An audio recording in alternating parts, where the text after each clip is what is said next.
convite e vamos ter espero que a gente tenha um show de aula aí. Gente, muito obrigado, Helena, a todo o pessoal do VTEX, muito obrigado aí por quem está nos assistindo aí 8 horas da noite, discutir um pouquinho sobre sepse, tá?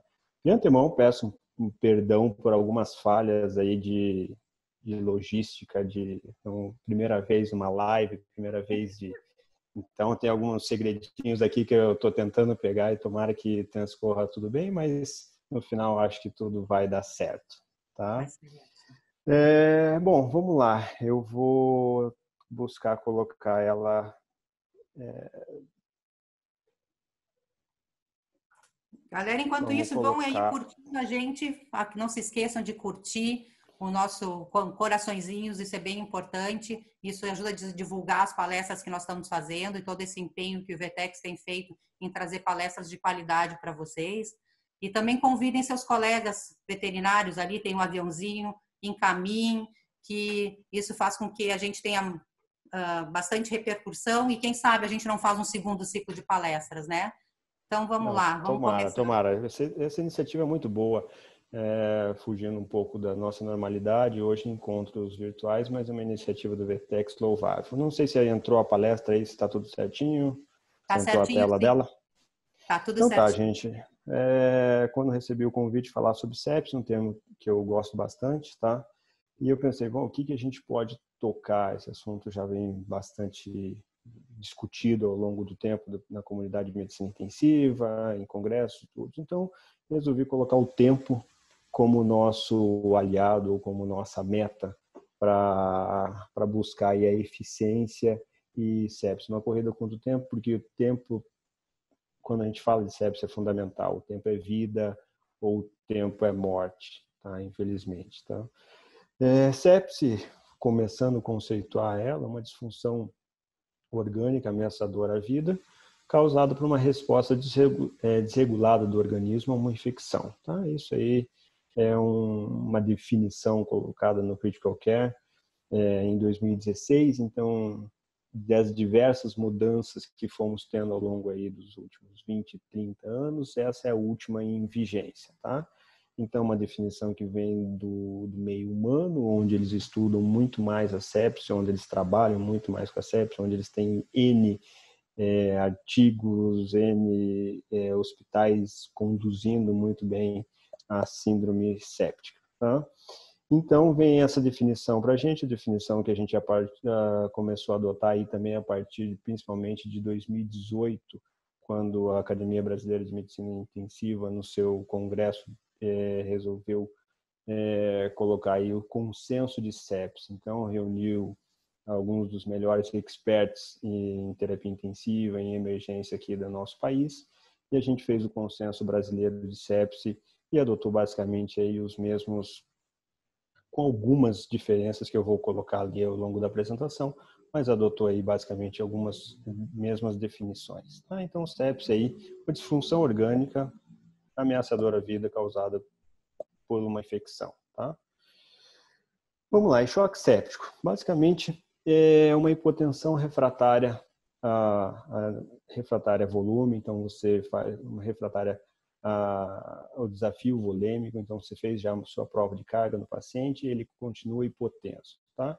E nesse paciente vai necessitar de vasopressor para a gente conseguir manter uma pressão arterial sistólica acima de 90 ou uma pressão arterial média acima de 65, mais com um pontinho aí a declarar. Esse paciente tem que estar hiperlactatêmico, ou seja, ele tem que ter hiperlactatemia, no caso de veterinária, acima de 3,2. No caso de humano, são outros dados, porque os valores aí de referência são um pouquinho diferentes. Então, lá, choque séptico, paciente hipotenso mesmo após reposição volêmica, necessitando de vasopressor e com lactato acima de 3,2, aí um consenso vindo da Critical Care de 2016, adaptado principalmente aí para a nossa realidade de medicina veterinária, principalmente após 2018.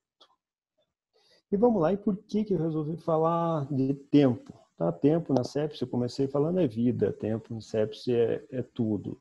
São 47 milhões a 50 milhões de casos por ano.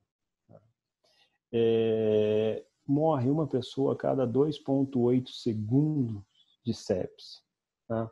Aqueles que sobrevivem têm várias consequências, transtornos ao longo da sua vida. Tá? E a cada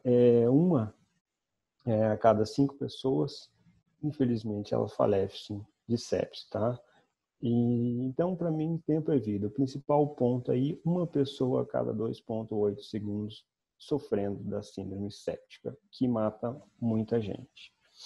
Tá, então a gente começa, quando a gente fala aí de tempo, começa triando nossos pacientes. Como que a gente vai triar esses pacientes de sepsis? Tá, infelizmente ou felizmente, eu ainda adoto na nossa rotina diária o critério Sears. O que o critério Sears dá? Ele nos coloca 4 padrões aí, a gente tem que cumprir com 2 pontos em cães e 3 pontos em gatos. Lembrando que o critério Sears, antigamente, ele era critério para quase definição de sepsis. Hoje, na minha rotina, eu gosto de usar ele como triagem. Então, o paciente com temperatura acima de 39,2 ou abaixo de 37,5, frequência cardíaca acima de 120, frequência respiratória acima de 20, uma leucocitose acima de 16.000, uma leucopenia abaixo de 6.000.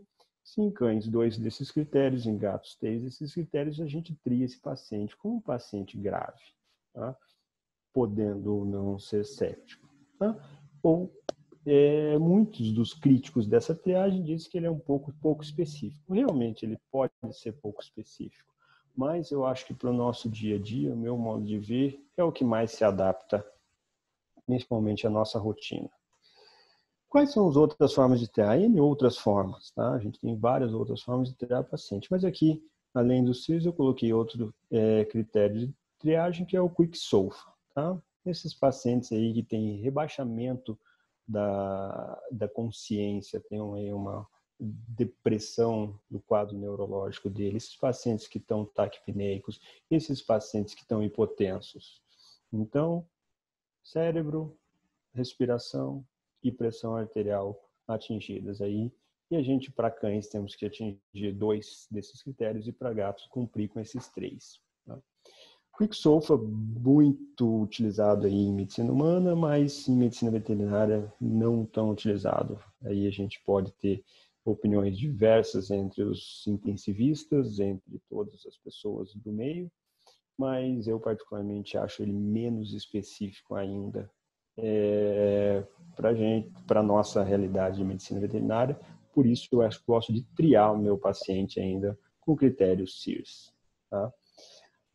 Vamos lá. A gente triou nosso paciente, e agora? Para onde que ele vai? O que a gente faz com ele? A gente hospitaliza, a gente interna, a gente vai para a UTI, como que a gente vai confirmar esse diagnóstico dele e quais vão ser os nossos pilares de suporte para esse paciente?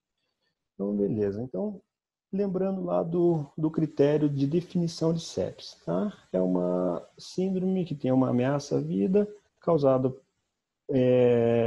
por um micro-organismo, numa resposta desregulada do organismo com uma disfunção orgânica. Então, quais seriam essas disfunções orgânicas que a gente vai pontuar? Tá? Disfunção cardiovascular, renal, hematológica, neurológica, hepática, gastrointestinal, pulmonar. Tá? Então, são essas disfunções que a gente pode encontrar no nosso paciente. Encontrando uma, 2 ou mais, a gente já tem um paciente séptico. Lógico que esse paciente, a origem dessa disfunção orgânica provavelmente tem que ser aí da causa infecciosa. Se a gente não tiver uma disfunção orgânica, a gente tem um paciente com uma infecção. Tá? Então, a soma de um paciente com uma infecção, com uma disfunção orgânica que é secundária a isso, a gente tem um paciente séptico. Gente, e aí? Como que a gente vai? Como que a gente vai pontuar essas disfunções? Tá? A alteração de consciência. A gente tem aí uma escala de Coma de Glasgow menor que 17, adaptada, né, para a veterinária, ou um AVDN, que são um índice rápido de saber de rebaixamento de consciência, menor que A. Vamos lá, para quem não sabe, AVDN, A, alerta, V, verbalmente o paciente só responde a verbal, ele não está alerta, D só responde a dor, ou o N não responde a nada. Então, o paciente tem que estar em A. Se ele já tiver em V, ou D ou N, ele já tem um rebaixamento de consciência. Hipotenso, tá? Uma queda de pressão abrupta, uma pressão arterial média menor que 65. Tá? Oligúrico, uma disfunção renal, então débito urinário menor que 0,5 ml por quilo-hora, ou ainda uma disfunção renal pontuada por um aumento de creatinina maior que 2 miligramas por decilitro. Um paciente com disfunção hepática, onde as bilirrubinas estariam acima de 0,5 miligramas por decilitro. Disfunção respiratória, quando a relação de PaO2 pela fração inspirada de oxigênio for menor que 300, tá? Ou sinais graves de infiltrado bilateral a exames de imagem. Trombocitopenia, tá? Queda de 50% em 12 horas ou menor que 100.000 plaquetas. Tá? Ilho paralítico, disfunção gastrointestinal, ou aí disfunção metabólica pontuada aí pela hiperlactatemia acima de 3,2 em cães ou 2,5 em gatos. Beleza? Então aí qualquer alteração dessas aí a gente classifica esse paciente como disfunção renal, hepática, respiratória, etc. E como que o SOFA aparece na história? Então, no critérios humanos, eles usam o SOFA como critério de disfunção, como uma tabelinha para orientação para critério de disfunção orgânica. Tá? E na veterinária, voltamos no slide anterior, a gente usa a escala proposta pelo Rodrigo Rabelo aí, e juntamente com toda a diretoria da BVEX, que pontua esse tipo de disfunções orgânicas. Então, no consenso de medicina intensiva veterinária, de CEPS e medicina veterinária de 2018, as disfunções orgânicas normalmente são pontuadas por isso. Ah, mas eu quero usar o SOFA. Beleza, pode usar o SOFA, mas eu acho que o SOFA, na nossa realidade, é um pouco mais chatinho, digamos assim, um pouco mais criterioso não, mas um pouco mais difícil o acesso, precisa de uma equipe muito bem treinada, enquanto vê aí critérios propostos pela BVEX não são mais fáceis de atingir, menos burocráticos, talvez assim seja melhor falar. Beleza? Então, eu estou com um paciente com uma suspeita de infecção, eu já triei ele, lá está suspeito de sepse, então a gente interna ele para exames complementares, a gente tenta ver quais disfunções orgânicas a gente encontra nele, e a gente começa aí com os pedestais de apoio desse paciente, que é o pacote de 3 horas, principalmente voltado à hemocultura, antibiótico terapia em primeira hora, fluidoterapia, vasopressores, isso aí a gente puxa aí do pacote de 6 horas. O que são esses pacotes? São um conjunto de medidas que a gente tem um tempo para adotar para a gente ter um pouco mais de sucesso. E aí a medição de lactato. Tá? Então, hoje, nesses próximos minutos aí que a gente vai passar com vocês, principalmente a gente vai falar de culturas em gerais, tá? Não só hemocultura. A hemocultura é vinda da medicina humana. Então, para nós, eu acho que a hemocultura também é muito importante. A gente não tem tanta a cultura de realizar a hemocultura, mas eu acho que é um erro na medicina veterinária. Mas a hemocultura pode transformar-se numa cultura de um sítio de infecção. Temos aí um abscesso evidente. Por que não fazer uma cultura em antibiograma deste abscesso, tá? Para depois a adequação do antibiótico, tá? Mas vamos entrar aí com antibiótico em primeira hora, fluidos e lactatos e vasopressores, que é basicamente o que a gente vai discutir nos próximos slides. Então, antibióticos. Como que a gente vai... como que a gente vai entrar com esses antibióticos? Então, a gente triou esse paciente, categorizou ele como um paciente séptico, está lá com uma disfunção orgânica oriunda de um processo infeccioso. O antibiótico, idealmente, tem que ser entrado na primeira hora. Tá? E pós-antibiograma, cultura e antibiograma, pós-hemocultura. Tá? Por quê? Senão a gente pode negativar aí essa hemocultura e a gente tem um falso negativo. Então, passo a passo. A gente está lá, cada nosso paciente, a gente está coletando material, a gente já está confirmando as disfunções orgânicas, a gente coleta o material para a cultura antibiograma, seja ela sanguínea, seja ela de sítio de infecção, e a gente já começa com antibiótico, idealmente. Temos essa associação de antibióticos, principalmente para pacientes em choque séptico, tá? Esses pacientes em choque séptico, uma associação de uma cefalosporina ou uma ampicilina mais uma quinolona são bastante apropriados, tá? Ainda podendo trabalhar com outro agente antibiótico, por exemplo, um anaeróbio, tá? Suspender esses antibióticos, não confirmamos nada, a gente não conseguiu confirmar esse processo infeccioso, a coisa não está clara, a gente realmente não tem uma infecção evidente, suspende o antibiótico. A gente não vamos continuar com o antibiótico de forma desnecessária para esses pacientes. Duração precoce da antibiótico terapia. Grande ponto, muito comentado, muito pontuado e muito discutido ao longo nesses últimos meses, anos aí, tá? Quanto menos a gente usar de antibiótico, menos a gente vai estar formando de resistências bacterianas. Então, a nossa grande preocupação aí para o futuro são as bactérias multiresistentes, tá? Vários tópicos de palestras, várias mesas redondas são em torno disso. Nós, veterinários, usamos muito antibiótico. Nós, veterinários, usamos antibióticos sobremaneira, tá? Muito mais do que, creio eu, do que em medicina humana, tá?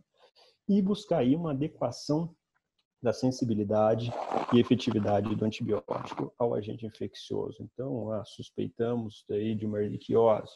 Tá, voltamos para algo focado para a erliquiose. Não vamos tratar a erliquiose com, sei lá, uma cefalosporina. Vamos aí para uma doxiciclina, vamos para uma tetraciclina.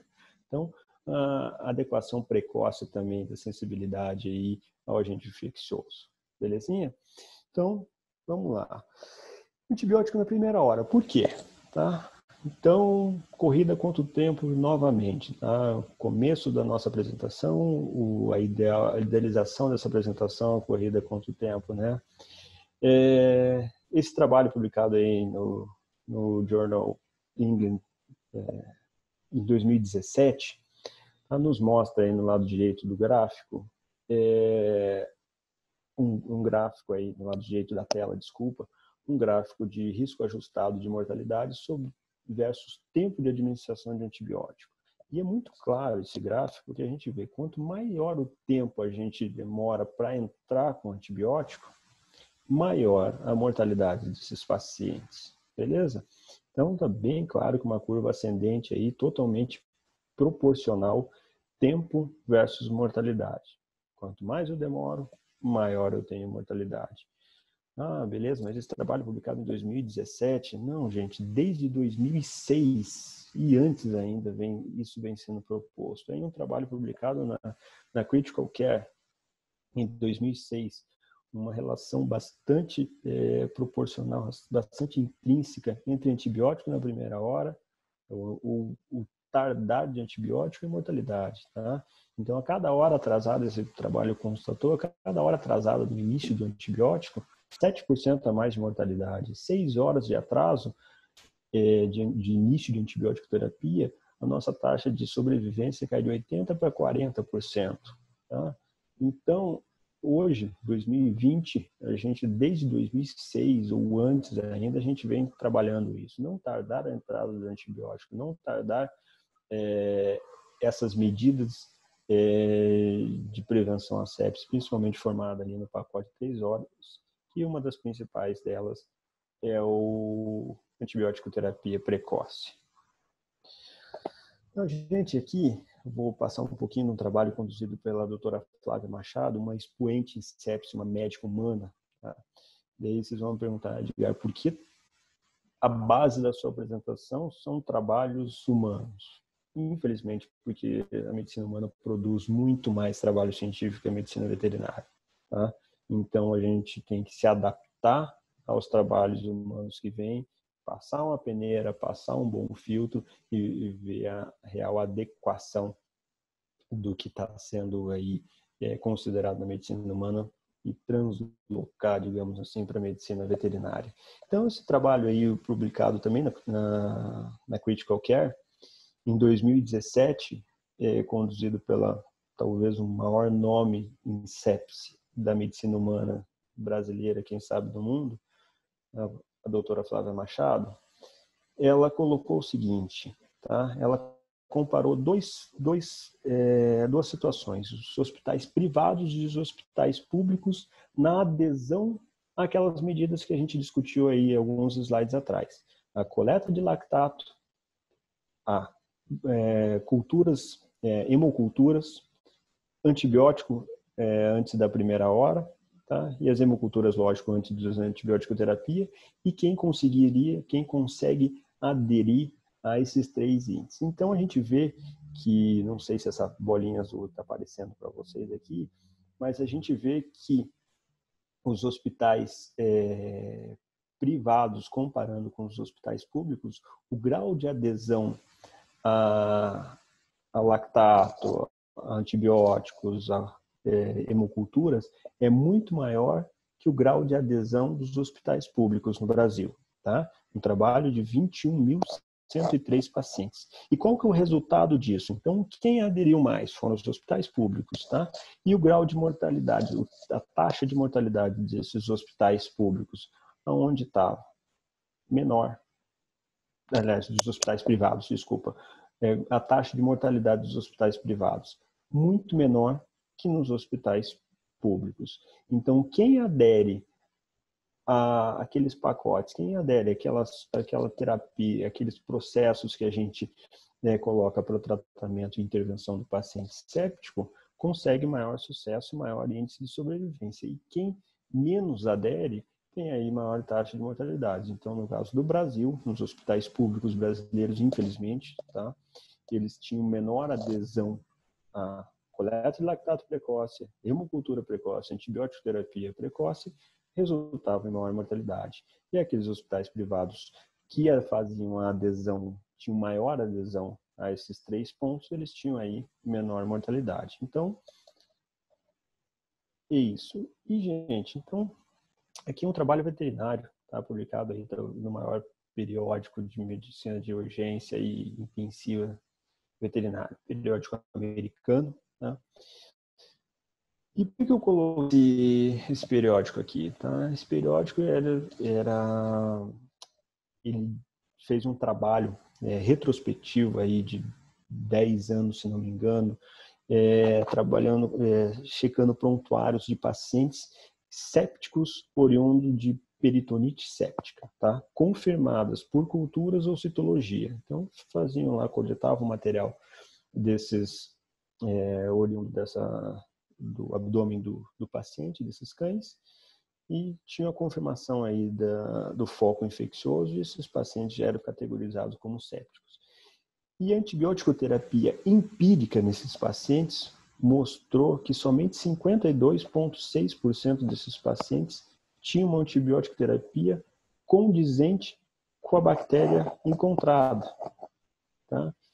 Então, onde eu quero chegar com isso? A importância da cultura e antibiograma, tanto seja ela sanguínea quanto dos focos de infecção, para a gente não trabalhar aí com quase 48% de chance de erro, 48% de chance de errar. Isso que eu estou falando no hospital americano, um hospital aí que tem muito mais tecnificação, pode ter muito mais tecnificação que aqui os nossos, né?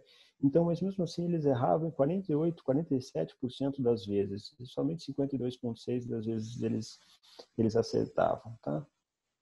E o porquê que eu volto a falar, por que eu estou colocando ainda esse slide, tá? Além do erro ser bastante grande, a gente tem um porquê desses erros, tá? Então, eles chegaram à conclusão que 73% dos pacientes, do grupo de pacientes que performaram esse trabalho, analisados nesse trabalho, já tinham tomado antibiótico nos últimos 30 dias, antes do procedimento cirúrgico que levou a eles a peritonite séptica. Tá? Ou seja, 73% dos pacientes já tinham entrado em contato com antibiótico, tá? Antes dessa peritonite séptica. Resumo, nós administramos muito antibiótico, nós somos grandes formadores de resistência microbiana. Tá? Nós, seres humanos, quem aí lembra qual foi a última vez que tomou antibiótico? Eu, particularmente, acho que nós humanos tomamos muito menos antibióticos do que prescrevemos aos nossos pacientes. Fora a minha mãe, coitadinha lá, que adora um antibiótico. Eu, a última vez que tomei um antibiótico na minha vida foi em ano passado, porque ele deu uma mordida de um gato, mas antes disso, tinha sido em 2009, quando eu tinha levado uma mordida de um cachorro, que eu tive que tomar alguns pontos. Então, eu passei 10 anos da minha vida sem utilização de antibiótico, tá? E agora, quero ver se a gente lembra no nosso compêndio aí de clientes, de pacientes, qual cão ficou 10 anos aí, ou se a gente fizer uma proporção, quantos anos a gente consegue deixar um paciente nosso sem antibiótico? Principalmente aí aqueles da área dermatológica, aqueles em cistites recorrentes. Então, a gente emprega muito antibiótico. Então, esse empregado antibiótico, a gente seleciona bactérias resistentes e a gente resulta em erros de antibiótico-terapia empíricas. Tá? Além disso, gente, esses pacientes todos eram cirúrgicos. Quem aqui, o grupo que está nos assistindo, conhece o perfil microbiológico da sua clínica, do seu hospital? Quem conhece o perfil microbiológico do seu internamento? Quem conhece o perfil microbiológico do seu centro cirúrgico? Espero que no centro cirúrgico não tenha, tá? Mas em outras aulas hospitalares, o perfil microbiológico é muito... a gente tem que conhecer a bactéria com que a gente lida. Tá? Para a gente ter um paciente séptico iatrogênico, por exemplo, a gente tem que saber o que fazer com ele, tem que entender o perfil microbiológico. Aqui no nosso hospital, em certa periodicidade, a gente passa swabs em mesa, gaiola, qualquer outra baia dos pacientes, bercinhos de terapia semi-intensiva, e manda para a cultura antibiograma para tentar entender aí qual é o nosso perfil microbiológico. Então, isso é muito importante para a gente diminuir esses erros, esse 48% de chance de erro de antibiótico terapia empírica. Então lá, gente, vamos lá. Agora eu vou entrar num tópico um pouco mais futurista, tá? Como que eu vou fazer o desescalonamento desse antibiótico de gás? Você está me dizendo que a gente tem que tirar ele de forma precoce, mas eu tenho medo. Simples. Elas hoje devem durar 3 a 5 dias.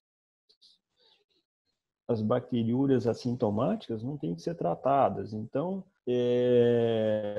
primeiro estudar, tem que ter o conhecimento aí para a gente entender melhor a dinâmica do que a gente está tratando. Mas é aquele paciente sabidamente que antibiótico estava em sepsis, estava na clínica desse paciente, tem febre, como está o leucograma dele, como está o estado clínico geral, ele saiu das drogas vasoativas, ele está num bom equilíbrio hídrico, como está esse paciente? Está evoluindo bem? Eu posso aí, amparado por uma leucometria boa e retirar esses antibióticos? Sim, então a gente normalmente faz isso de forma mais precoce possível, né? Porém, por medo e por ser muito pouco sensível isso, tanto leucometria quanto aí uma análise clínica ser subjetivos também, a gente tem medo e a gente normalmente posterga ainda mais o uso do antibiótico. Então, eu coloquei algum futurista como a procalcitonina. O que é a procalcitonina? É um marcador que nos coloca aí, que nos regra aí essa retirada aí de antibióticos, como vocês vão ver. Então, a calcitonina é um pró-hormônio da calcitonina, nos bacterianos, a mediadores pró-inflamatórios. Então, a gente vê que ele tem um aumento aí a partir de 2 horas após o organismo aí se deparar com esse agente infeccioso. Ele aumenta bem antes aí do que a proteína C reativa. Então, ele é mais sensível. Então, todas as situações infecciosas, toxo-infecciosas, levam ao aumento da procalcitonina, beleza? Então, a gente vê que ele tem um sinergismo com a infecção. E medicina humana, tá, gente? Isso eu estou falando também, voltando a falar de medicina humana. Então, medicina humana, no quadrinho aqui da esquerda, tem um quadro muito interessante de como que eu vou fazer retirada do antibiótico. Então, aqueles pacientes que eu dou recomendação fortíssima de a gente tirar o antibiótico. Esses pacientes que estão entre 0,25 e 0,5 e que estão com uma clínica estável, sem febre, tudo, uma recomendação bastante forte ainda para a gente retirar o antibiótico. E aqueles pacientes que estão acima de 0,5, estão acima de 1, fortemente recomendo que a gente tire o antibiótico. Tá? Então, aí que eu queria chegar. A procalcitonina como um marcador para a gente conseguir fazer o desescalonamento do antibiótico, a gente conseguir retirar ele de forma precoce. Ficar também muito bem isso, tá? Do grupo controle, que a antibiótico-terapia deles não é regrada pela procalcitonina e o vermelhinho aqui, a antibiótico-terapia deles é regrada pela procalcitonina. Então, a gente vê que um número muito maior de pacientes está usando aí no dia zero antibiótico, provavelmente desnecessariamente, do que aqueles que deviam aqui em vermelho, tá? Então, a gente trabalhando com antibióticos sem o auxílio da procalcitonina, normalmente a gente vai usar muito mais, aí 60% dos pacientes usando versus 20% usando quando a gente usa o marcador de procalcitonina. E aqui na parte da direita, a gente vê a média de dias sobre antibiótico terapia. Então, nesse trabalho, eles conseguiram encontrar 4,6 dias de pacientes sobre antibiótico terapia, grupo que não tinha como a procalcitonina como marcador, versus 1,6 dias. Então, ele auxilia ali a nossa guia de retirada de antibióticos, principalmente de forma precoce, para a gente evitar a formação de resistência bacteriana. Em cães a gente não tem muito trabalho, mas tem esse trabalho publicado em 2018, bastante interessante, que a gente vê feito com cães sépticos, tá? E eles queriam ver a procalcitonina se ele era preditor de disfunção orgânica e resultados de sobrevivência ou morte nesses pacientes. E o que eles descobriram? Por exemplo, os pacientes que sobreviviam tinham níveis muito menores de procalcitonina que aqueles que não sobreviviam. Então, a procalcitonina em cães também é um marcador de infecção, tá? Então, todos aqueles que não sobreviviam tinham níveis muito maiores, tá? E também viram que aqueles que o clearance de procalcitonina em 48 horas legal, eles tinham maior chance de sobreviver do que aqueles que mantinham níveis estáveis de procalcitonina, ou seja, a nossa não estava sendo adequada, ou a resposta do paciente também, o evento estava sendo maior que a terapêutica pudesse suportar. Então, aqueles que não sustentavam quedas em níveis de procalcitonina morriam muito mais que aqueles que tinham uma estabilidade nesse nível. Beleza, pessoal? Então, esse é um trabalho em cães, mostra aí. Daí eu dou uma chamada no pessoal do laboratório do Vertex aí, se a gente conseguir. Eu sei que não é nada fácil, uma brincadeira da minha parte, mas pensar com carinho aí se a gente tem técnicas laboratoriais que embasem nossa utilização, se a gente tem kits que sejam comercialmente viáveis e que tenha um bom correlação entre humanos e animais, para a gente tentar ver se a gente começa num futuro aí ter esse marcador para a gente usar muito menos antibiótico do que a gente devia, principalmente esses pacientes graves, beleza? Tá? Adequa ele a uma cultura em antibiograma, adequa ao agente infeccioso e sempre,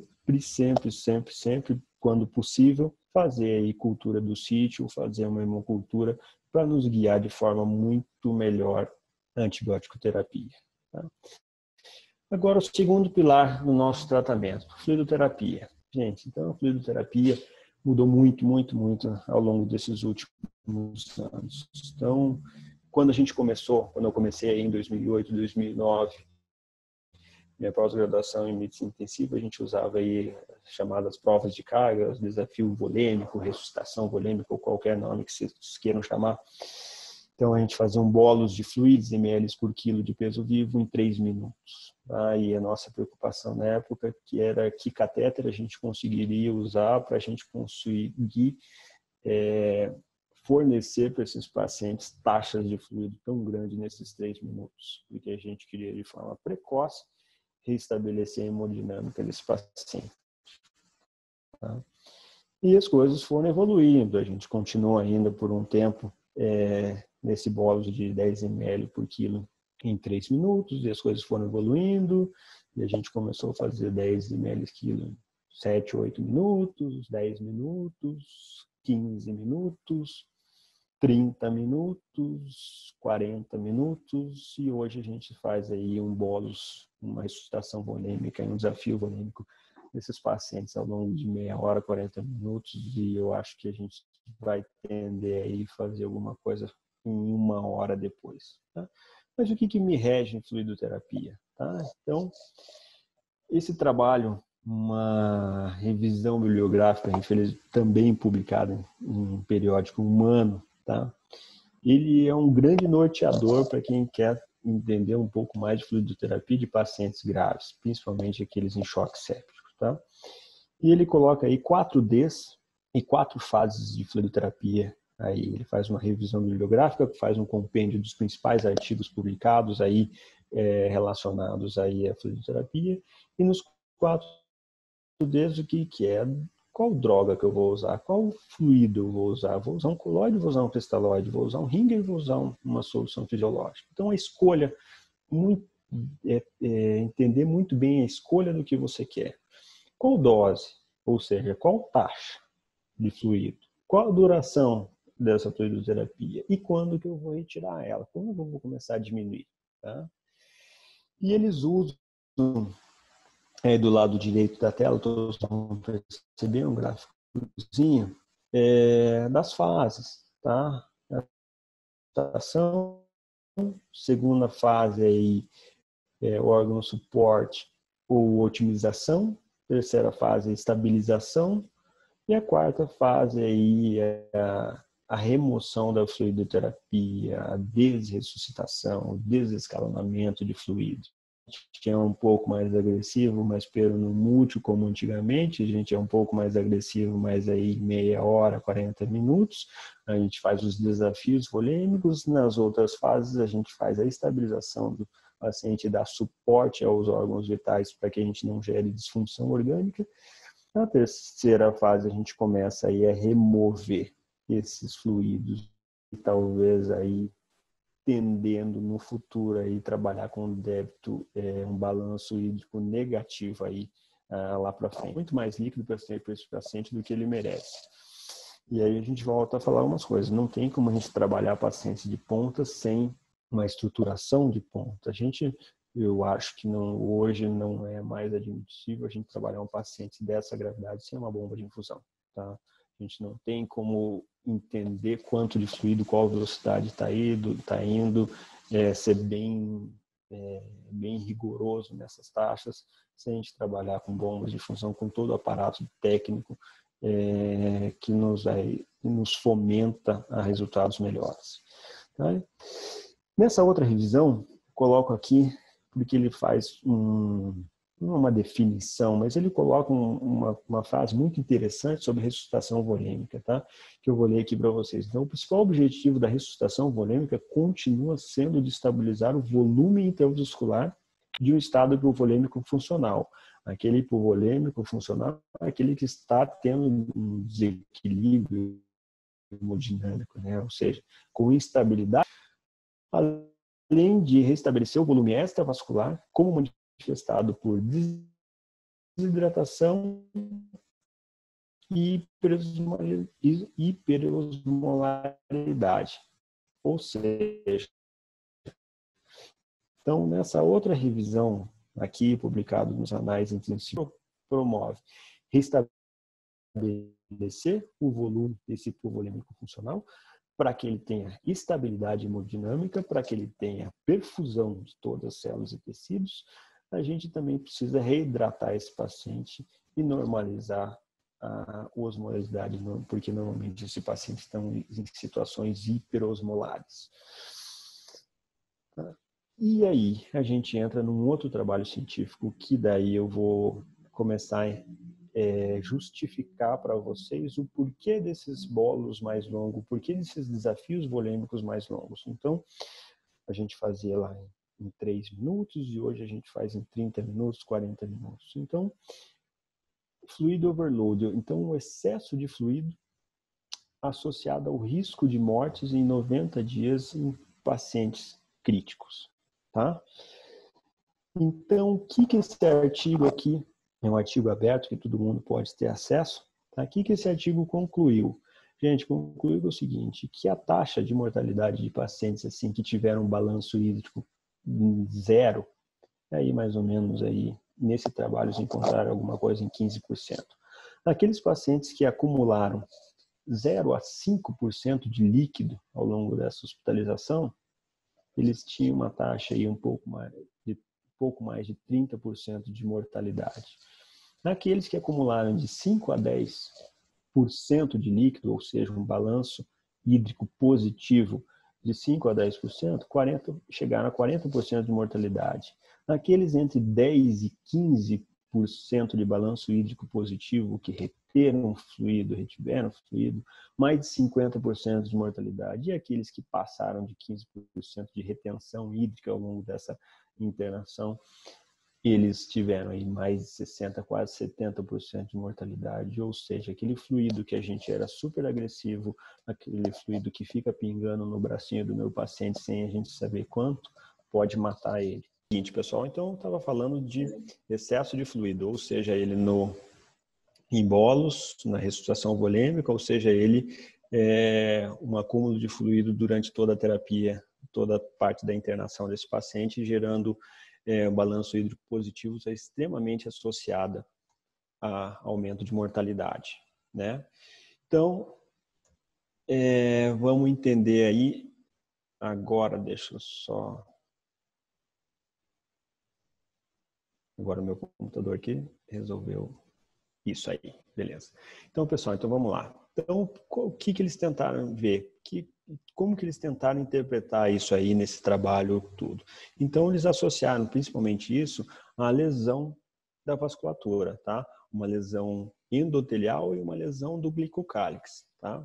Então, essas lesões a gente vê assim um endotélio vascular aqui do lado esquerdo íntegro e um glicocálix íntegro. E do lado direito um endotélio vascular totalmente falhado, com um glicocálix também não tão bom. E isso gera alterações nas pressões hidrostática e oncótica, principalmente um aumento na pressão hidrostática e uma diminuição na pressão oncótica, onde esse fluido tende a escapar para o interstício, gerando edema. E qual que é o perigo disso, gente? Normalmente a gente interpreta isso com aqueles pacientes que estão ainda necessitando de fluido, porque eles estão hipovolêmicos funcionais, mas toda a volemia deles não está dentro do lúmen do vaso, tá no espaço intersticial, que todo esse fluido que a gente aportou para dentro do paciente, ele foi perdido para o interstício, tá?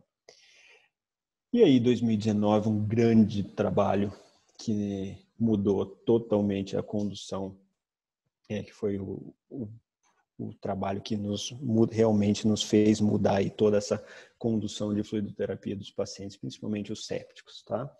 Então, um trabalho que ele foi avaliar o glicocálix desses pacientes. Então, ele avaliou os pacientes sépticos em diversos graus de gravidade, ele avaliou um marcador do glicocálix, que é o sulfato de heparan, não sei se esse nome, essa tradução é a mais certa, mas aqui, por exemplo, esse sulfato de heparan, ele é um marcador presente no endotélio vascular, tá? Então, lá no endotélio vascular, no glicocálix do endotélio vascular, esse marcador está presente. Então, com a lesão, ele é liberado na corrente sanguínea e eles fizeram aí a dosagem desse marcador aqui na corrente sanguínea. Então, pacientes sem infecções têm ele muito pequeno. Tá? Pacientes sépticos, ele já um pouquinho, a quantidade dele no organismo um pouquinho maior, circulante um pouquinho maior. Pacientes em sepse mais grave, aumenta mais ainda. Em pacientes em choque séptico, esse sulfato de paran aí muito maior, em concentrações muito maiores. Tá? Também eles colocaram pacientes que sobreviveram e aqueles que não sobreviveram. Uma discrepância bastante grande entre aqueles que não sobreviveram e aqueles que sobreviveram da concentração desse marcador aí no sangue. Né? Então a gente vê que ele está extremamente associado à gravidade, à sepse. Então, isso aí não tem segredo. Sepse, sinônimo de lesão vascular, sepse e lesão vascular, sinônimo de liberação desse marcador. Só que eles acharam outra coisa também, tá? Então, aqui, ó, na vertical é esse sulfato de paran e na horizontal a quantidade de fluido administrado nas 24 horas em pacientes em choque séptico, em sepse grave, e que não existe mais essa terminologia, teoricamente, e sem sepsis, tá? E o que eles puderam notar? Que esse paciente, mesmo aqueles pacientes não sépticos, eles tinham aumento na liberação desse sulfato de paran, tá? Que fazia com que a gente pode chegar como conclusão que o excesso de fluido também faz lesão do endotélio vascular, faz lesão do glicocálix, liberando esse marcador. Então, não é só a sepse, não é só o evento séptico, a síndrome séptica que faz lesão vascular. O excesso de fluido, e quanto mais fluido, mais a gente degrada esse endotélio vascular. Gente, o que eu quero dizer para a gente não fazer fluido para o nosso paciente? Sim, tá? Mas a gente tem que entender quais são os nossos objetivos com a nossa fluidoterapia, o que a gente quer chegar, onde que a gente chegar, como e quanto a gente vai fazer. Tá?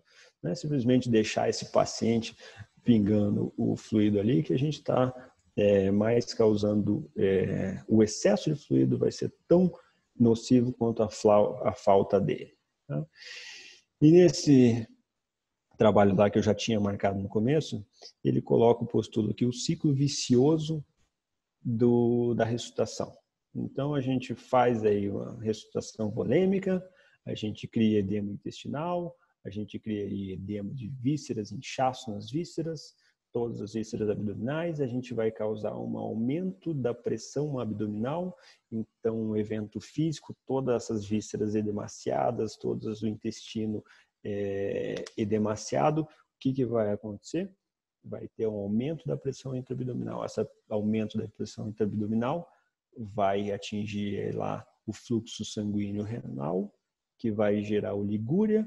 E o que a gente tem de fazer no paciente de oligúria? Descer mais fluido, tá? Então, a gente começa um ciclo negativo, um ciclo vicioso do mal de fluido e as consequências nocivas do excesso de fluido, e a gente dá mais fluido para esse paciente. Gente, nesse mesmo trabalho a gente tem aí um resumão do bonequinho do Michelin ali, de quais são os efeitos nocivos de uma overdose de fluido nesse paciente. Então, vai atingindo desde todos os sistemas e aparelhos aí, desde a parte renal, respiratória, hepática, neurológica, cardiovascular, etc. Podendo gerar edema pulmonar, podendo gerar congestão hepática, podendo aumentar a uremia, diminuindo a filtração glomerular, podendo diminuir o estado de consciência do nosso paciente, formar edema intestinal. Então, o excesso de fluido não é desejável para o nosso paciente. Então, hoje em dia, a gente tem que saber reconduzir a fluidoterapia do nosso paciente. E quando a gente começa a trabalhar, e quem é mais antigo, assim como eu, que trabalhava numa época sem bomba de difusão, a gente nota que trabalhar sem bomba de difusão, a gente fornece para o nosso paciente muito mais fluido. Tá? E hoje em dia, mesmo trabalhando com bomba de fusão, a gente tem que estar muito bem posto com os nossos objetivos, com as nossas metas de fluidoterapia, para a gente não causar mais dano do que benefício. Então, beleza, esse paciente é um dos pilares da nossa apresentação, 2 dos pilares já foram antibiótico terapia e fluidoterapia. Beleza, fizemos os desafios volêmicos, colocamos nosso paciente fluido e ele continua com a pressão baixa, ou seja, é um paciente em choque séptico. O que eu vou usar para ele? Noradrenalina, vasopressina, corticoide, não corticoide? E a gente entra aí talvez na... Então, não temos mais dúvida do vasopressor ideal para sepse. O que eu vou usar de vasopressor de eleição? É norepinefrina, tá? Não tem o que falar, tá? Os trabalhos já apostou numa muito melhor a norepinefrina que a dopamina, tá? Talvez algumas coisas novas surjam aí, talvez a gente mude daqui a um tempo, mas ainda a norepinefrina é nosso vasopressor de eleição. Gente, e daí é o seguinte, eu estou frisei muito que os nossos desafios volêmicos vão ter que ser mais lentos, nossos desafios volêmicos vão ter que ser em tempo maior, e a gente vai deixar esse paciente mais hipotenso durante esse tempo, por mais tempo hipotenso, com maior desequilíbrio hemodinâmico. Então o pessoal se reuniu e fez um estudo de entrada de uso precoce da noradrenalina na ressuscitação do choque séptico. Tá? Esse trabalho aqui, que é o estudo Sensor, eles entravam com norepinefrina 93 minutos, uma média, após a admissão hospitalar, tá? Versus o grupo controle lá, que entravam mais ou menos com 190 minutos. Tá? Então, uma entrada precoce. E o que eles observaram? Realmente, eles observaram uma queda na mortalidade. Tá, mas por que você colocou não tem resultado sobre mortalidade? Infelizmente não foi estatisticamente significativo, tá? Mas houve uma queda na mortalidade. Tá? Eles administravam precocemente 0,05 microgramas quilo minuto de norepinefrina, tá? Taxa de infusão contínua, né, por minuto, e conseguiram com isso maior controle do choque, tá? De 76,1% versus 48,4% para o grupo controle, aquele grupo que ia entrar mais tardiamente com norepinefrina. Tá? E muito poucos efeitos colaterais, quase nada, diminuíam até edema pulmonar, diminuíam outras coisas. E por que eu assumo que eles diminuíram, por exemplo, edema pulmonar? Porque eles precisavam menos de fluido para resgatar a hemodinâmica do paciente. Ah, beleza, e se durante o bolus de fluido lá, eu resgatei hemodinâmica. O que eu faço com a norepinefrina? Desliga ela, acabou, cessa ela. Se você conseguiu naquele bolus reestabelecer toda a hemodinâmica nele, para com a norepinefrina, tá?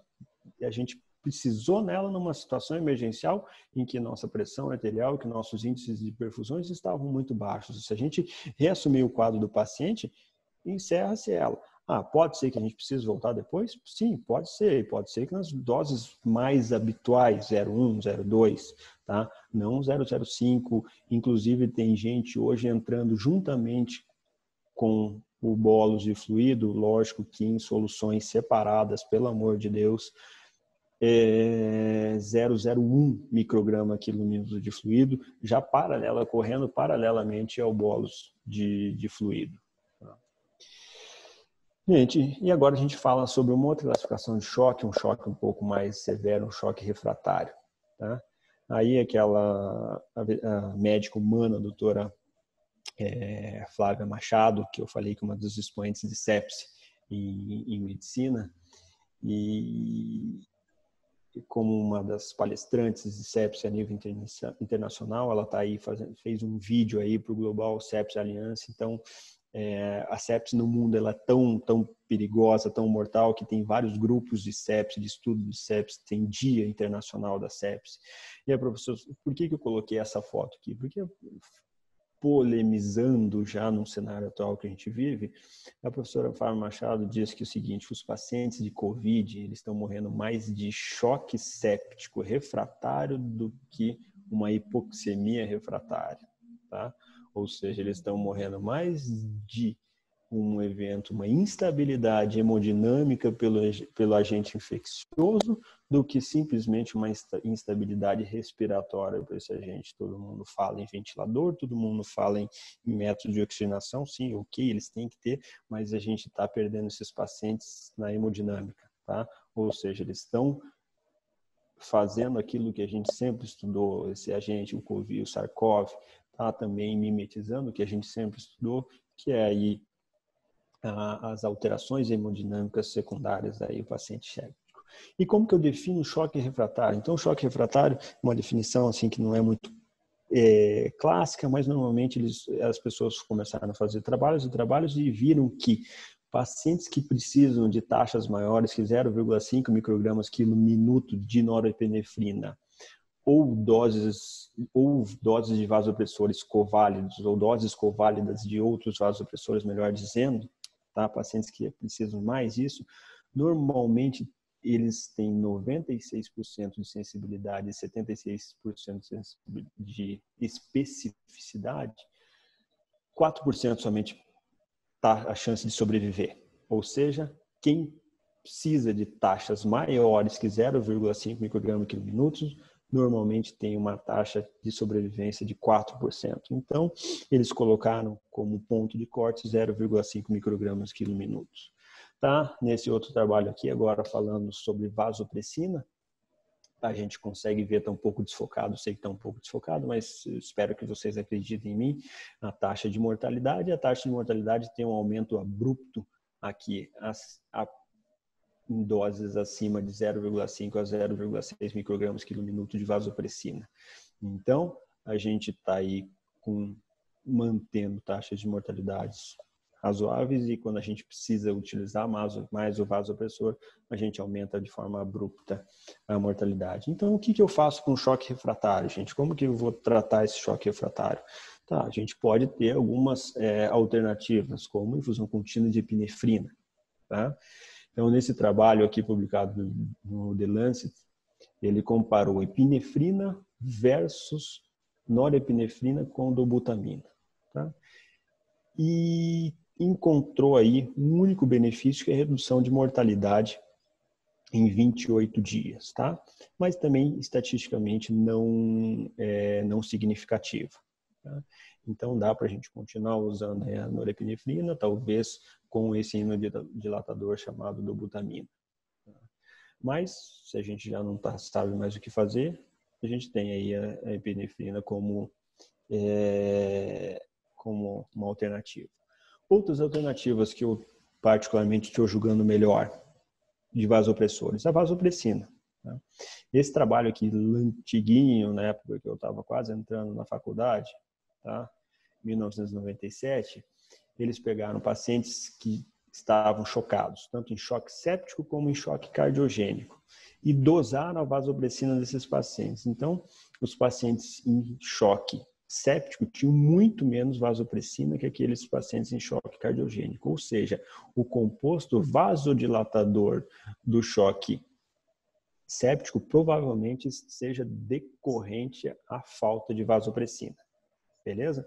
Então, a vasopressina aponta aí como um grande vasopressor de utilização aí possivelmente com futuros resultados aí muito benéficos na terapia intensiva. Tá? E aqui a vasopressina, nesse trabalho publicado, se não me engano, no New England Journal, ele comparando norepinefrina com vasopressina, ele conseguiu obter, infelizmente, um único item positivo, que é 10% a menos de chance de risco de óbito nos pacientes que tinham choque menos severo. Tá? Eles estavam chocados de forma menos severa e em 90 dias, 10% deles sobreviviam mais quando utilizados vasopressina do que quando utilizados norepinefrina. Tá? Mas hoje o que eu faço? Eu acho que eu vou mostrar lá no slide final. A gente tende a associar noradrenalina à vasopressina. Tá? Então aí entrando na reta final da nossa apresentação. O paciente está lá chocado, não respondeu a fluidoterapia, não respondeu direito à norepinefrina. Que alternativas que eu tenho? Esse outro trabalho comparou a utilização de vasopressina tá? Com vasopressina mais hidrocortisona, tá? E esse sim teve uma grande discrepância de mortalidade aos 28 dias, tá? Então, o grupo que tinha vasopressina mais hidrocortisona morria muito, sobrevivia muito mais do que o outro grupo. Belezinha? Então, aí apontando aí um lado benéfico para a associação de vasopressina mais hidrocortisona. Gente, finalizando, entrando aí quase na reta final da apresentação, o que o futuro está aí? O que o pessoal está trabalhando no futuro? Coisas eventualmente mais simples, tá? Aí, e uma das coisas mais simples que a gente já colocou no nosso protocolo aqui no hospital é o uso de vitamina C nesses. Esse trabalho mostrou que os pacientes não sépticos tinham maiores índices de vitamina C do que os pacientes sépticos, ou seja, a gente pode ter uma deficiência de vitamina C nos pacientes sépticos. Então, a gente resolveu empregar a vitamina C como protocolo e as pessoas resolveram aí fazer trabalhos científicos sobre isso, tá? Ainda são trabalhos que são teoricamente promissores, mas trabalhos muito pequenos. Por exemplo, esse trabalho de pacientes em grupos, um grupo placebo e outro a suplementação de 100 miligramas por quilo dia, voltando a lembrar que isso é humano, uma dose humana, tá? Então, vamos lá, pessoal. Então, para finalizar, trabalho sobre a associação entre tiamina, vitamina C e hidrocortisona. Trabalho antes e depois, Aqui, grupo controle, ele não muda nada. E aqui, o grupo tratamento, antes não muda nada porque não tinha tratamento para ser colocado. E depois muda bastante coisa, cai abruptamente a taxa de mortalidade. Então, a gente vê que essas terapias futuras adjuvantes, elas são promissoras, tá? Muitos poucos trabalhos sobre elas, mas elas giram em torno aí de vitamina C, tiamina, azul de metileno, uma solução chamada GIC, que é glicose, insulina e potássio. Então, várias dessas propostas estão sendo intensivamente estudados aí, inclusive por grandes expoentes mundiais da medicina intensiva. Vamos chegando em considerações finais. A gente não pode esquecer de avaliar a necessidade de transfusão, tá? Em pacientes que tenham taxas de hemoglobinas menores que 7 mg desse litro, e avaliar o uso de dobutamina, principalmente em pacientes com sinais de baixo débito cardíaco, aqueles ditos de insuficiência miocárdica da sepse. Tá? Sempre tentar ver como está a pré-carga desse paciente, a pós-carga e a contratilidade, e sempre evitar aí a sobrecarga volêmica. E como que eu vou avaliar o índice, as perfusões desse meu paciente, tá? Agora, para finalizar quase de tudo, principalmente a gente usa hoje o lactato para avaliar a perfusão dos pacientes, tá? É o padrão ouro da terapia intensiva humana, da terapia intensiva veterinária de avaliação. Alguns podem falar que é o SCV CO2 como padrão ouro, talvez já tenha sido no passado, agora estão usando muito mais o lactato porque ele é muito mais de fácil acesso. Alternativas boas aí a gente tem o gap de CO2, o base excess, né? O velho e bom delta T, diferenças de temperatura central e periférica, né? E mais surgiu alguma coisa muito interessante aí acho que últimos tempos, que foi o estudo Andrômeda. O que esse estudo do Andrômeda me disse? Ele comparou a ressuscitação volêmica guiada por lactato e guiada por TPC. Aquilo que a gente quase não mais considera na medicina veterinária, porque quase a gente não toca mais nos nossos pacientes, a gente só avalia aí o que chega de exames, etc. Exames são muito importantes, lógico, adoro, a gente tem que fundamentar as nossas condutas por exames, mas a gente não pode esquecer de tocar nosso paciente. Então, que a gente viu? Os pacientes ressuscitados volemicamente do grupo lactato morriam um pouco mais que aqueles ressuscitados por TPC. Não foi uma diferença estatística significativa, então eles colocam como não tem diferença estatística, então a mortalidade é praticamente igual, mas morreu um pouquinho mais. E onde eu quero chegar? Gente, eu não tenho lactato, está sem lactato, não sei o que lá, a gente pode, já que ele não teve diferença estatística significativa, a gente pode guiar a nossa reanimação pelo TPC, levantando a bochechinha do cachorro, pressionando o dedinho lá na gengiva dele e vendo ao longo do nosso desafio volêmico, do nosso bolo de fluido, como que ele está voltando, se ele ainda está aquela membrana parlácea, aquela mucosa pegajosa, aquela mucosa que você aperta e nunca mais volta a cor, ou se ao longo desse nosso desafio volêmico ele está avermelhando, ele está voltando a cor mais rapidamente. Tá? Então, eles fizeram um estudo bastante grande que eles chegaram nessas conclusões. E talvez por que o grupo lactato morreu um pouquinho mais? Porque o grupo lactato tem um atraso, a gente dosa lactato nesses pacientes a cada 2 horas. O TPC você pode fazer 1 milhão de vezes ao longo da reanimação, a cada 1 minuto, a cada 5 minutos, não a cada 2 horas. Outra coisa, eventualmente a gente tem situações de hiperlactatemia não hipoxêmica, tá? Então, são pacientes que chegam muito estressados para a gente, paciente pós-convulsões, são hiperlactatêmicos, mas não quer dizer que eles tenham prejuízo na microperfusão, na perfusão celular, tá? Então, e a gente, quando trata esses pacientes que são hiperlactêmicos, não hipoxêmicos, a gente está tratando quem a gente não precisa, a gente está colocando fluido em quem a gente não precisa. E quando a gente avalia a TPC, a gente pode nos impedir esse erro. Tá?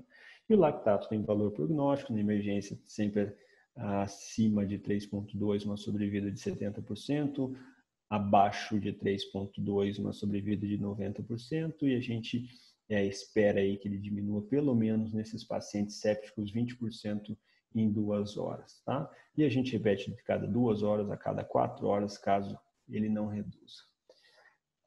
E aí chega talvez um slide de um trabalho publicado também na Critical Care há 2 anos atrás, que eu acho que é da onde eu tirei a ideia de fazer essas apresentações baseada em tempo. Tá? Então, a gente tem um gráfico aqui, 2 gráficos, o de cima e o de baixo. Tá? O de cima, as terapias tradicionais. Tá? E o de baixo, as terapias assim, mais modernas. Tá? Escalonation e desescalonation estratégias, né? Estratégias mais rápidas. Então, a gente vê que o antibiótico, sempre, desde o começo, fluido, antes era sempre, hoje quanto menos é mais. Antes a gente entrava com vasopressor, a norepinefrina, depois de tentar um pouco de fluido. Hoje talvez a gente já entra no ponto zero. A gente tentava mais um pouco com norepinefrina para depois passar para vasopressina. Agora esse tempo, esse intervalo diminuiu muito. Tá? E para associar mais epinefrina ainda, a gente esperava mais um tempo. Agora a gente espera um pequeno tempo. Doses de corticoide a gente usava, mas era como última cartada.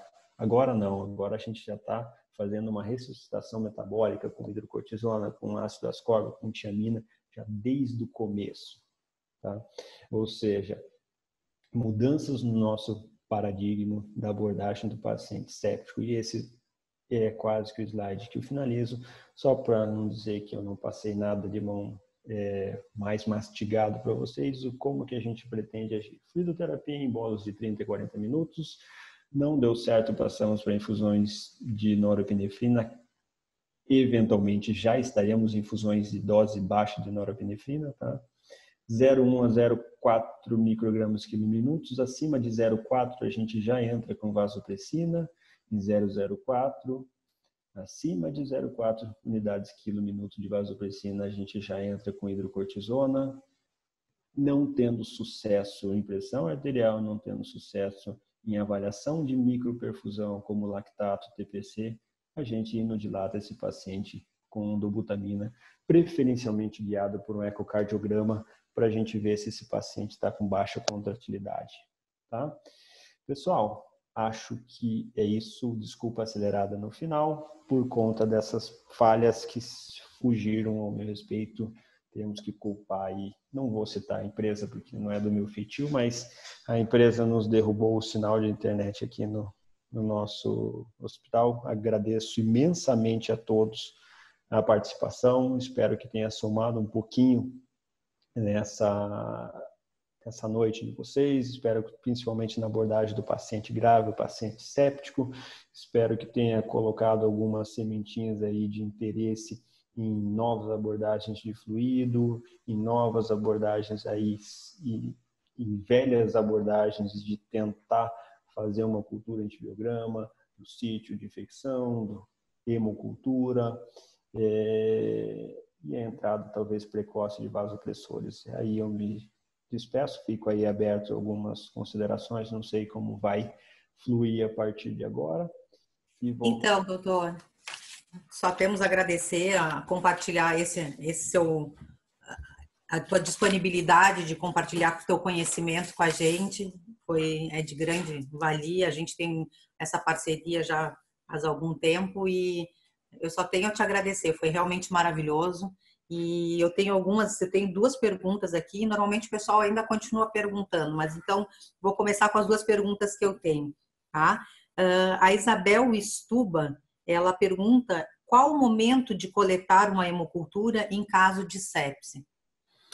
Bom, gente, então, o que eu gosto? Se a gente triou para esse paciente, categorizou ele como séptico, a gente tem que entrar com antibiótico rápido.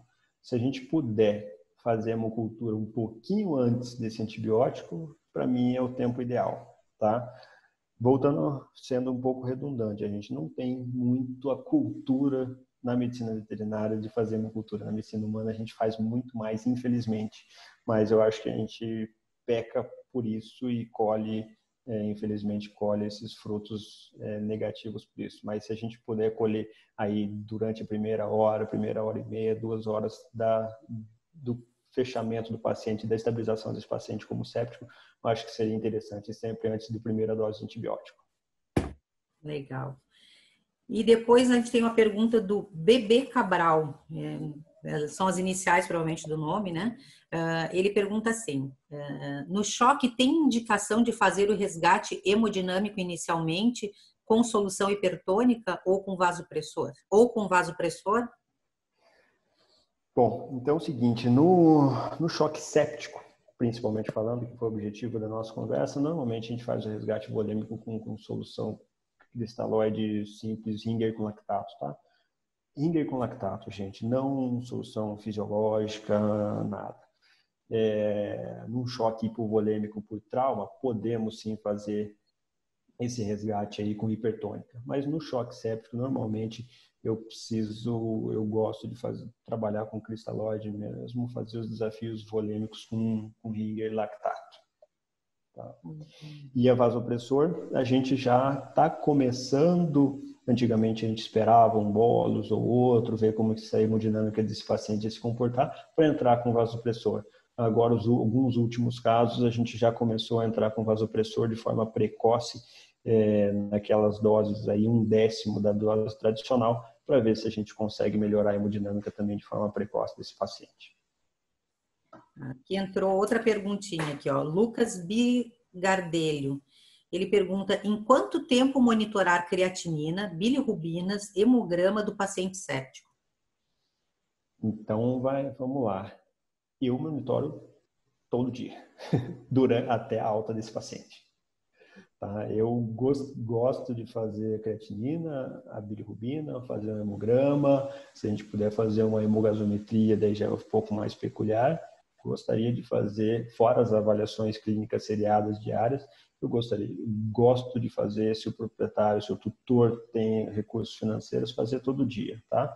Porque lembrando, a gente não tem um consenso muito objetivo, mas valores, por mais que a creatinina permaneça dentro do valor de referência, aumentos de 0,3 a 0,5 dentro da nossa internação, já quer dizer que o rim está sofrendo. Tá? E é isso que eu não quero. Entendi. Bom, doutor, eu acho que a gente chegou realmente ao final das perguntas. Só tenho a agradecer a sua participação, realmente foi muito esclarecedor e tenho certeza que vai ajudar muita gente. E, mais uma vez, muitíssimo obrigada pela toda essa disposição e toda essa dedicação que tu desse para a gente aqui nesse tempo. E sim, a gente, com tecnologia, não dá para contar sempre, acontece, às vezes cai a conexão porque caiu a internet, às vezes cai porque coisa ficou fora da tomada, e isso acontece, e live é assim mesmo. Eu Mas olhei para muito... fora, eu vi que está chovendo aqui, talvez seja isso, não sei, talvez... Aí tá chovendo? Tá. Bastante? Eu fui para o outro andar aqui, agora que eu vi que está tudo molhado os vidros aqui. Chuva e frio, então, vindo aí bastante. Uhum. Pessoal, então vamos lá, é um assunto complexo, difícil para pessoas que querem trabalhar nesse meio, tá? Mas aqueles que não trabalham nesse meio, eu acho que a gente, pelo menos uma abordagem primária desse paciente rápida e concisa tem que ser feita, tá? Não é aquele assunto que é cotidiano, mas é um assunto que é de importância, grande importância, porque ele é fundamental aí para a decisão de vida ou morte desse paciente. Tá? Agradeço a todos, ao Vtex pelo convite, a doutora Isabela por me ajudar na confecção dessa palestra pelo Canva. Eu sou um pouco quadrado em algumas tecnologias, mas não foi minha culpa da queda do sinal, tá? E agradeço todo mundo aí que partilhou dessa nossa uma hora e pouquinho aí de palestra, beleza? Muito obrigada, doutor. Nós que agradecemos. Em nome do Vertex, muito obrigada. Valeu, gente. Muito obrigado para vocês também.